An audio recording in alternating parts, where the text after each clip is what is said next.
তৃণমূল কংগ্রেস কি উঠে যাবে? দলটাই কি নিশ্চিহ্ন হয়ে যাবে? দেখুন, এমন একটা আশঙ্কা কিন্তু দিনকে দিন জোরালো হচ্ছে। গত শনি এবং রবিবার পরপর দুদিন দুই তৃণমূল কংগ্রেসের সাংসদ মার খেল। অভিষেক বন্দ্যোপাধ্যায় সোনারপুরে তিনি মার খেলেন, ডিমছোড়া হলো। পরের দিন রবিবার দিন কল্যাণ বন্দ্যোপাধ্যায় তিনি চণ্ডীতলাতে মার খেলেন। আর এর মধ্যেই বিধানসভাতে বিরোধী দলের তকমা পাওয়া নিয়ে একটা ডামাডোল চলছিলই। অভিযোগ করছিল যে ১৩ জনের সই করে যে জমা দেওয়া হয়েছে, বিরোধী দলনেতা হিসেবে শুভেন্দু চট্টোপাধ্যায়দের যে বেছে নিয়েছে দল, সেই সইও নাকি জাল করা হয়েছে। সিআইডি তদন্ত হচ্ছে। সিআইডি কুণাল ঘোষ কিংবা নয়না বন্দ্যোপাধ্যায়দের বাড়ি বাড়ি যাচ্ছেন। আর আজকে শুভেন্দু অধিকারী একেবারে সাংবাদিক সম্মেলন করে জানিয়েই দিলেন যে এই সই জাল হয়েছিল, সেটা তৃণমূলেরই দুই বিধায়ক তারা বিধানসভার স্পিকারের কাছে এটা জানিয়েছিলেন। তারা দুজন হচ্ছেন ঋতব্রত বন্দ্যোপাধ্যায়, উলুবেড়িয়া পূর্বের বিধায়ক, এবং স্বর্ণকমল সাহার ছেলে অর্থাৎ এন্টালির যিনি বিধায়ক সন্দীপন সাহা। এই দুজন জানিয়েছিলেন যে তারা সই করেননি এবং এই সই জাল করা হয়েছিল। তারা অভিযোগ করেছিলেন তারা সই করেননি। শুধু তাই নয়, আরও ৩ জন বিধায়ক তারা জানান যে ওখানে যে সই রয়েছে সেই সই তাদের নয়। আপনাদের দলের লিখিত অভিযোগের ভিত্তিতে এফআইআর হয়েছে, এখানে সচিবেরও কোনো রোল নেই, স্পিকারেরও কোনো রোল নেই। আপনাদের দলের 14 জনের সই ব্লক লেটারে আপনারা করেছেন, যেটা ওনাদের সই নয়।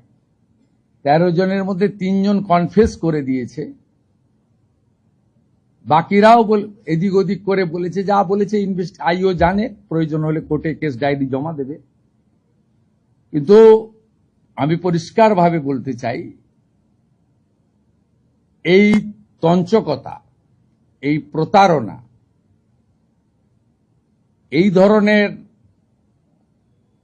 সই দুর্নীতি নিজের দলের বিধায়কদের সঙ্গে নিজেরা যেটা করেছেন, নীতি নৈতিকতার প্রশ্ন তো আলাদা। আমরা আমাদের পুলিশ, রাজ্যের পুলিশ, বিএনএস এর অন্তর্গত যা করার করবে, এবং যারা তদন্তে সহযোগিতা করবেন নিশ্চয়ই তাদের কথা তদন্তকারীরা একরকম ভাববেন, আর যারা তদন্তে অসহযোগিতা করবেন তাদের জন্য আইনে যা আছে তাই হবে। এর কোন রকম এই সরকার, যে সরকার আইনের শাসন প্রতিষ্ঠা করেছে, শাসকের আইন নয়, সেখানে আপনাদের কেউ যারা এই অবৈধ কাজ করেছেন, সই চুরি করেছেন, ছাড় পাবেন না। এটা খুব স্পষ্টভাবে আমি আপনাদেরকে জানিয়ে দিতে চাই। আর শুভেন্দু অধিকারী এই কথা জানানোর সঙ্গে সঙ্গেই কিন্তু দল বিরোধী কাজের অভিযোগে তৃণমূল কংগ্রেস ঋতব্রত বন্দ্যোপাধ্যায় এবং সন্দীপন সাহা দুজনকেই বহিষ্কার করে দিল। এরপরে তারা তৃণমূল বিধায়ক থাকলেন না, বিধায়ক থাকলেন কিন্তু তৃণমূল বিধায়ক থাকলেন না। ফলত তারা বিরোধী দল যদি তৃণমূলের পরেও তকমাও পায়, তাহলেও কিন্তু তাদের সঙ্গে বসতে পারবেন না। বিধানসভাতে তাদের অন্য জায়গায় বসতে হবে। তারা দল পরিবর্তন করতে পারেন, সেটা বরং অনেকটা সহজ হয়ে গেল। দল বহিষ্কার করে দেওয়াতে তারা বিজেপিতে চলে যেতে পারবেন বা অন্য কোনো দলে চলে যেতে পারবেন। এটা তাদের কাছে কাজটা সহজ হয়ে গেল। আপনারা দেখেছেন যে বঙ্গভবনের দিল্লিতে শুভেন্দু অধিকারীর সঙ্গে সৌজন্য সাক্ষাৎ করেছিলেন ঋতব্রত বন্দ্যোপাধ্যায়। তারপরে কিছুটা জল্পনা ছড়িয়েছিল, ঋতব্রত বন্দ্যোপাধ্যায়কে নিয়ে সন্দেহ দানা বাঁধছিল। মমতা বন্দ্যোপাধ্যায় রবিবার দিন বাড়িতে বৈঠক ডেকেছিলেন। ৮০ জন বিধায়কের মধ্যে ২০ জন উপস্থিত ছিলেন, ৬০ জনই উপস্থিত থাকেননি। বলা হলো দলের পক্ষ থেকে যে নানান রকম জেলাতে কাজ রয়েছে, যে অভিষেক বন্দ্যোপাধ্যায়ের বিরুদ্ধে যে তার উপরে যে হামলা ঘটনা ঘটেছে তার প্রতিবাদ মিটিং মিছিল এসব করতে গিয়ে আসেননি। আসলে ভেতরে ভেতরে যে একটা বিরোধিতা শুরু হয়ে গেছে, একটা গোষ্ঠী কোন্দল শুরু হয়েছে, এবং বিক্ষুব্ধ বিধায়কদেরকে নাকি নেতৃত্ব দিচ্ছিলেন এই ঋতব্রত বন্দ্যোপাধ্যায়। তারা এই বিরোধী দলনেতাকে মেনে নিতে পারছিলেন না। দল যাকে মেনে করে দিয়েছে সেই শোভনদেব চট্টোপাধ্যায়কে তারা মেনে নিতে পারছিলেন না। তাই তারা অন্য কোনো নাম নিয়ে ভাবছিলেন, এবং তারাও মনে করছিলেন যে আর দলের মধ্যে থেকে শুধুমাত্র নেত্রীর কথা চলবে, কালীঘাটের কথা চলবে বা ক্যামাক স্ট্রিট নির্দেশ দেবে, এই বিষয় হবে না। এটাকে তারা কোনোভাবে আর মেনে নেবেন না। সেই কারণে তারা একজোট হচ্ছিলেন। এমনকি মহারাষ্ট্রের মতন এখানেও সেখানে যেমন বিক্ষুব্ধ শিবসেনা গোষ্ঠী তৈরি হচ্ছে, শিবসেনা বা এই শিন্ডে শিবসেনা তৈরি হয়েছে, শিন্ডে গোষ্ঠী তৈরি হয়েছিল, এখানেও একটা এরকম পরিকল্পনা চলছিল। ঋতব্রত বন্দ্যোপাধ্যায় নাকি সেখানে নেতৃত্ব দিচ্ছিলেন। ঋতব্রত এর আগে সিপিএম থেকেও বহিষ্কার হয়েছিলেন তার সেই গোপন ভিডিও প্রকাশ্যে চলে আসার, বান্ধবীর সঙ্গে সেই যে তার রসালো ভিডিও সেটা প্রকাশ্যে চলে আসার জেরে আবার তিনি বহিষ্কার হলেন, তৃণমূল থেকেও বহিষ্কার হলেন তিনি। এরপরে তিনি তার গন্তব্য কোথায় যান তিনি, সেটা দেখার বিষয়। কিন্তু এত সবের পরে পরে যেটা মনে হচ্ছে যে তৃণমূল দলটা কি সত্যি উঠে গেল। আশঙ্কা একটা হচ্ছে যে একের পর এক বিধায়করা তারা বিক্ষুব্ধ, দলের কথা শুনছেন না, মিটিংয়ে আসছেন না, নামছেন না মাঠে সেভাবে। একের পর এক পদ থেকে ইস্তফা দিচ্ছেন কাকলি ঘোষ দস্তিদার কিংবা অরূপ চক্রবর্তীরা সরে দাঁড়াচ্ছেন। এরকম তো আরও জেলায় জেলায় প্রচুর তৃণমূল নেতারা রয়েছেন।